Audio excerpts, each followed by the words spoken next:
Omaha's news leader, chronicling the stories and people making a difference in our community.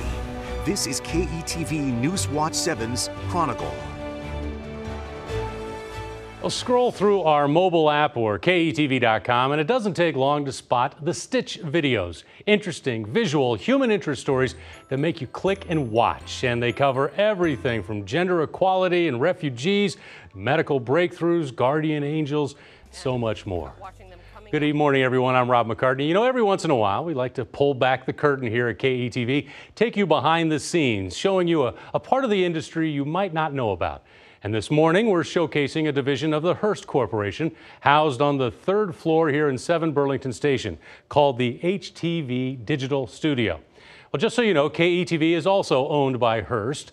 The digital studio's goal is to stitch together the American story, sharing videos on Facebook and KETV.com, along with the websites and Facebook pages of the company's dozens of other TV stations.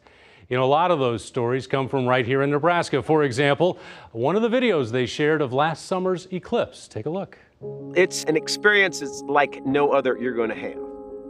It's as if you fell through the fabric of this space-time continuum and ended up in an alternate universe where things are totally different.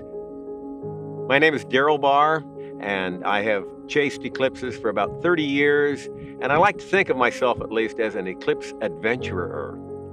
In 1990, I was diagnosed with some kind of growth in the back of my neck, and the doctor said, oh, it's 1 in a chance in 100 that it's cancerous. Went into surgery, and he said, well, you know, it's only 1 chance in 10 that it's cancerous. And I thought, well, you know, the whole experience made me realize I'm not immortal, and that some of the things I want to do, I better be doing. My wife and I decided to take this eclipse trip, and we had a great experience, and I decided I wanted to see another one. That's a story about 30 years ago. With totals, this is my 18th. If I throw in the annulars, it's my 23rd. It's wonderful to share the experience and help people through it, because the first eclipse I went to, I didn't have any of that. You know that they've picked up on it, that if they see another one, they'll know what to do. They'll be the expert. It's kind of like you're passing on knowledge. We never possess knowledge. We always just rent it for a little time, and then it goes to someone else. All right, and joining me now to talk more about Stitch and the videos they're producing is Michael Callahan. He's HTV Digital Studio Director. Michael, thanks very much for being here. Great to be here. Thanks for having me, Ron. Absolutely. So tell me, why is Stitch here? Why is it based here? Okay, so, you know, I've sort of been in the digital video world for about 15 years. Was in Los Angeles for a long while. Got a call from Hearst TV. They wanted to start a digital video studio, an operation that would send videos out every day across the 26 Hearst TV stations, their websites, apps, social channels. And then, you know, we would tell beautiful stories that could resonate sort of on a national level. And the cool part of the story is, one of the caveats was we wanted to start the studio in one of Hearst TV stations, so there'd be some sort of camaraderie between the National Digital Video Studio and the local news stations. And I'm an Omahan, and they were wide open to the idea of setting up the studio in Omaha at Burlington Station, sharing the space with you guys. Right, and what is your mission? I mean, you talk about sharing stories. You know what, our mission is to sort of capture the human experience. We like to tell stories about anybody and everybody. We feel like everybody has a great story to tell. And, you know, we like to share, you know, inspirational, inspiring, uplifting type stories that can, you know, sort of brighten someone's day. It's sort of a lost art these days. I want to take a look at one of the very first videos that was shot and produced in Omaha called Pinball Wizards. Take a look. Craft beer, vintage arcade, pinball. My name is Ash Preheim. I'm the general manager here at Beercade. At any given time, we have 22 arcade games and 8 pinball machines on our main floor. We focus on craft beer. We have 30 rotating craft beers, and nothing stays stagnant. So that means you aren't going to get the same beer you had last time. There's definitely a similarity between a good craft beer and a good arcade game. Pinball game has to be designed well from the beginning, the same with a craft beer. These arcade games break every single day. You know, it's not the same one every day. We have a little board that the staff will write that needs work on. Whether it's something simple like a button is stuck with beer, or it's something a little more major like, you know, the monitor on an arcade is out or a flipper. Every single day we have to fix something. We work with Project Pinball by hosting pinball tournaments and then donating the proceeds. It was a no-brainer. I mean, this is our focus. It's a win-win for me and for the hospital and for the kids. My name's Daniel Spoler. I'm the Senior Director and founder of Project Pinball Charity Group. Back in 2011, a friend of mine was taking a tour of our local children's hospital. She was up in the oncology ward, and she seen a relatively new pinball machine off in the corner, dark, and no one was playing it. Then she found out that it was actually broken, and they were looking for someone to fix this machine. She immediately reached out to me to see if I could help in that situation. And that's how the charity idea was actually formed. The light bulb went off and we said we could do this as a charity. Project Pinball is a way to give back to the children in the children's hospital through something that I enjoy, which is pinball. They had a list of machines that they could have, and they asked for the Iron Man. I knew of only one Iron Man. It was my personal Iron Man. It is now the kids' machine in the Omaha Children's Hospital. Yeah, I didn't want to let it go. It's my favorite machine, but it was easy to let go because I knew where it was coming, and I couldn't be happier to see the kids play it. Beercade and Ash, they have a direct tie to the community, and they put our charity on the map because they're part of this community, and they make our charity local because of their support. One of the reasons that I think we're successful is because of our community, and we always try to give back, you know, from just cleaning the streets to hosting a tournament to get pinball in our own hospital here. Giving back to our community is definitely very important. We do care about our community because they're the reason that we're here.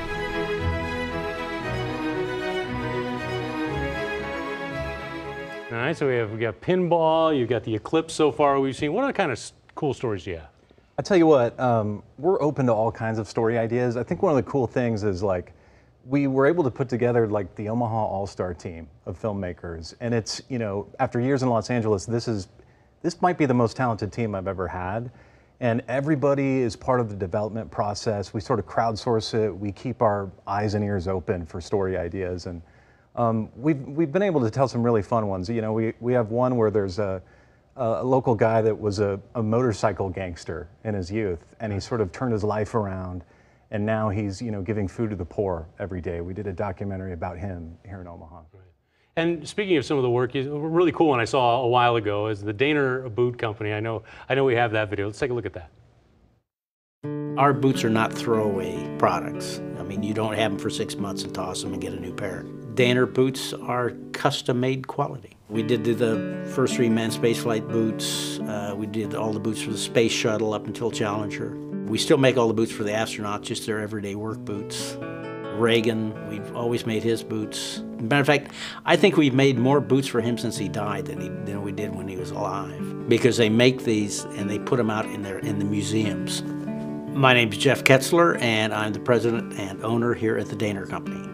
The Daner Company is a family business. It has been in my family since the late 1800s. We do all kinds of custom boots, shoes, leather goods. The quality is absolutely the prime focus. Things just don't last anymore. They're built to fail eventually. That's one of the things that we still pride ourselves on, is we still use the right materials. We use the best leathers that we can find. We use the best insoles, linings. All the materials we have are absolutely always the best. I like to see people get 15 to 20 years wear out of them. One of the things that we still do a lot of is movies. We're doing this new movie, Deadpool 2. We made the boots for Brad Pitt and Fury. A couple of Stallone movies. He seemed to like our stuff. Me, Myself, and Irene, because that was about the Rhode Island State Patrol, and of course we make their boots, so they came to us for those. We do a lot of things for New York Fashion Week. If boots are in this year, then of course they call us. It's always like a you know, where's Waldo type of thing with us. Because, you know, everything that's going on, you know, we're just maybe a step away, but we're usually involved in it somehow or another. The businesses like ours are, you know, they're going out of fashion. About the only place that I guess I get really sentimental or anything like that, I go back to my dad's office and look around in there, and that's when things get really wild out. You know, I'll go back there and hide out because it's back in the quiet and away from everything else. So. When they pulled Saddam out of the spider hole, whatever they called it, one of the guys was wearing our boots, and he sent us a picture of that, and I thought that was kind of neat. Like I say, just, you know, maybe a step away, but we're there.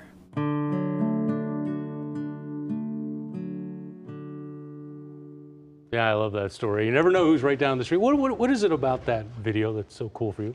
Well, I tell you what, first of all, it's kind of a lost art, isn't it, to make something that well?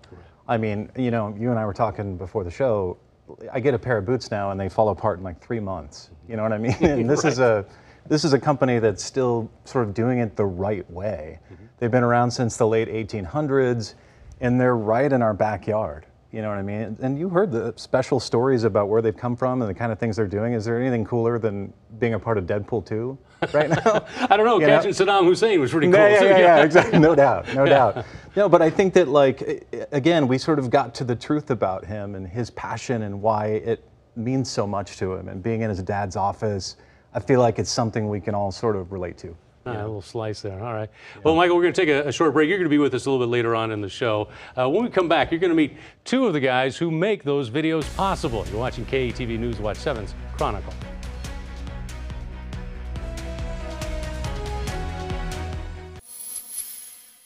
This is KETV News Watch 7's Chronicle. This morning we're taking you behind the scenes, if you will, introducing you to the folks who create some of the videos you see on Facebook, KETV.com, sites across the country. They create Stitch videos. They comprise the HTV's digital studio, which is based right here at Burlington Station. And joining me now are Corey Hart, he's production manager / editor, and Dylan Adams, who is a cinematographer. Thanks very much for being here, fellas. And Corey, tell me, what do you like about your job? What I like most about my job is that I get to mentor 14 other editors. The 20 years experience that I have editing, most of which has been in Omaha, has really lent itself well to the studio. So what does a production manager / editor do? A production manager basically makes sure that everybody else can do their job, from ordering equipment to fixing equipment to making sure that they can print stuff out. I like to metaphorically say that if Michael is the bus driver, I'm the mechanic. I got it. So Corey, where's that put, or I'm sorry, Dylan, where's that put you? I'm a cinematographer for the team, so I get to shoot a lot of the docs, which is a lot of fun, and end up, you know, kind of mentoring the other team as well, as far as like shooting and what we're going for stylistically. So you're kind of the fuel in this analogy of the bus driver, the mechanic, and you're the fuel. You keep going. What, did you always want to be a photographer? Yeah, so I grew up skating. Family always had a camera around, and I would shoot my friends' skate videos. Eventually they got way better at skating than I did. So I just became the go-to video guy. And then really just kind of took that into narrative film after that. Corey, I know this next video, Angel's Landing, is one of your favorites. Why? So I met Tim Guthrie at the Omaha Film Festival. I used to do a lot of their, I would take the files from the filmmakers and make them projection ready. Tim was a perennial there because he had students at Creighton, and they always had a documentary every year. And then about 2015, I think his wife passed away, and he was very publicly distraught about it, like to the point of being incapacitated. And then 4 to 6 months later, he found a way to grieve, and we kind of invited ourselves along for the journey. All right. Well, let's take a look at that video now. Beth passed away about a year ago. She suffered from a handful of different things.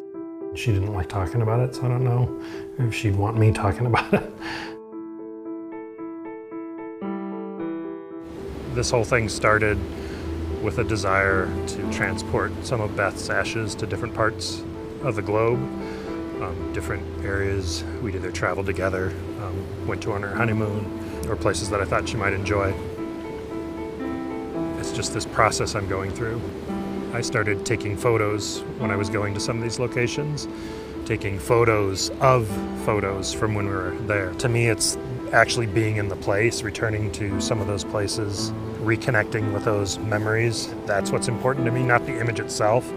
If I don't get a perfect image, I actually sometimes don't even really care. I'm more excited to find the location and actually get to stand there again. Every once in a while, somebody will tell me that it feels like maybe Beth is leading me to these spots, helping me find them. I often feel so broken in my faith in a lot of things that to believe that is a stretch for me. It's kind of a depressing answer, but that's the honest answer. I'd stopped making art years ago to help take care of her, so I was already away from the art community already. I really, really hate thinking of reducing Beth to an art project. It's just me trying to get through everything. I don't think of it as a project. So, each one of these has an image of her. And it's filled with her ashes. So it actually has her ashes in it. And these are what I'm burying at different locations.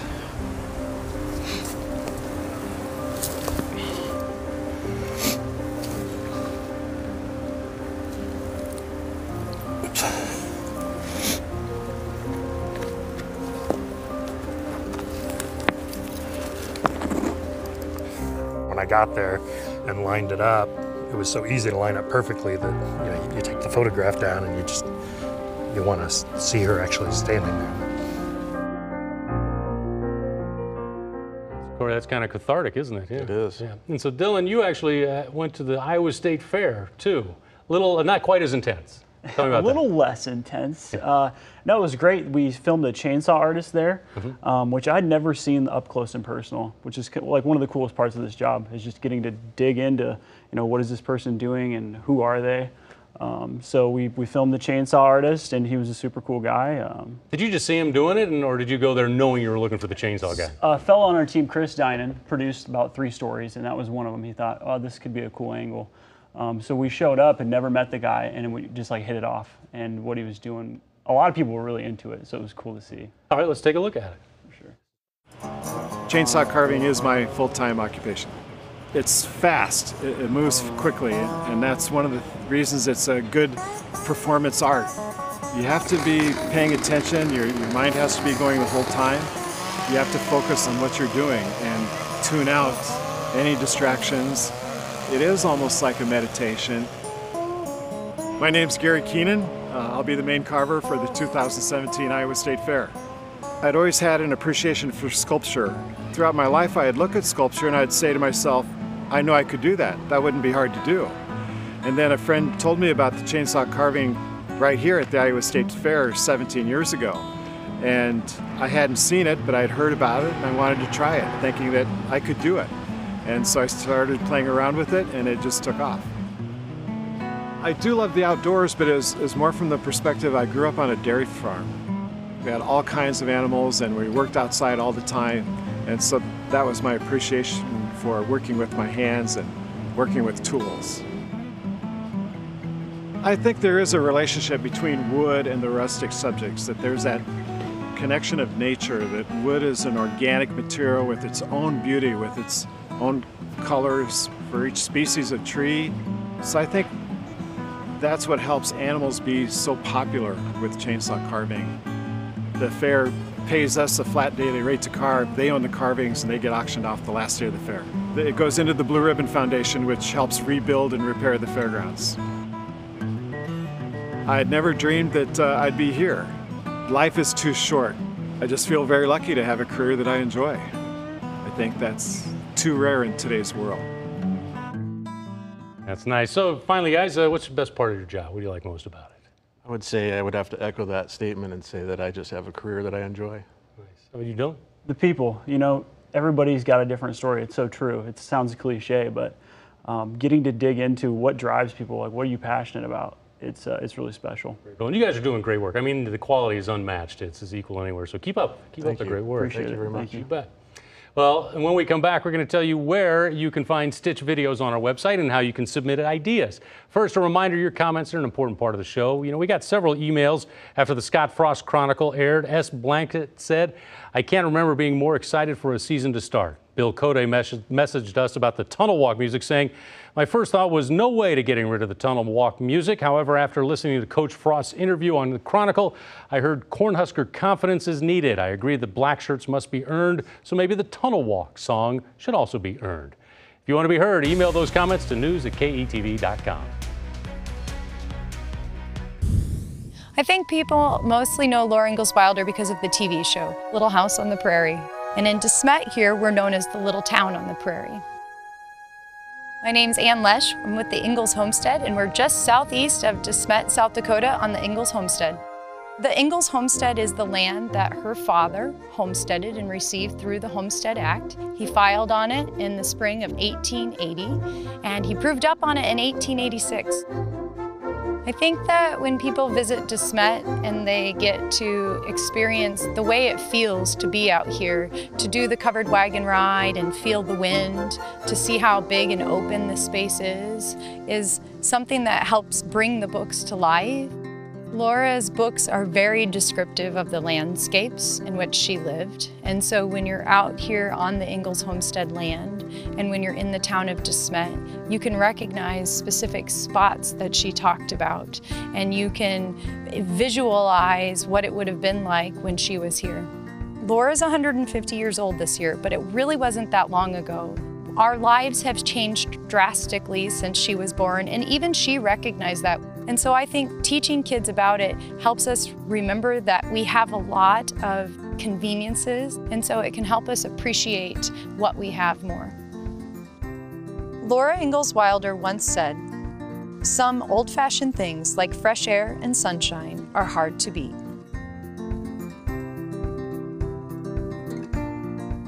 All right, welcome back to KETV News Watch 7's Chronicle, talking with the folks who produce Stitch videos on our website, like the one you just saw. Joining me now again is Michael Callahan, HTV Digital Studios Director. Michael, where can people find these Stitch videos? Yeah, so there is a website, watchstitch.com. The majority of our viewers, though, watch videos via the Stitch Facebook page.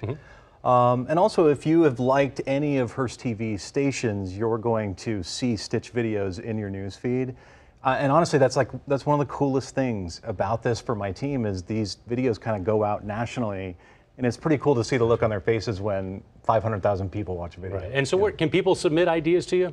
Absolutely. So, you know, I think the best way to do it on the Facebook page, you can message the page owner, and we'll always look at that. And we're wide open to ideas for sure. And videos too? Absolutely. Yeah. All right. Hey, Michael, I appreciate it. You guys are, like I said, told Corey and Dylan, you guys are doing a great job. It's really cool to watch, and so keep up the great work. Really cool to meet you, man. Thank you. You bet. Well, if you missed any part of this show, you want to watch it again, it's online right now at ketv.com. Go to our homepage, click on the menu button, look for Chronicle, and of course, keep watching those Stitch videos. I mean, they are certainly worth your time and share all kinds of stories. I'm Rob McCartney. Thanks for watching. See you here next Sunday.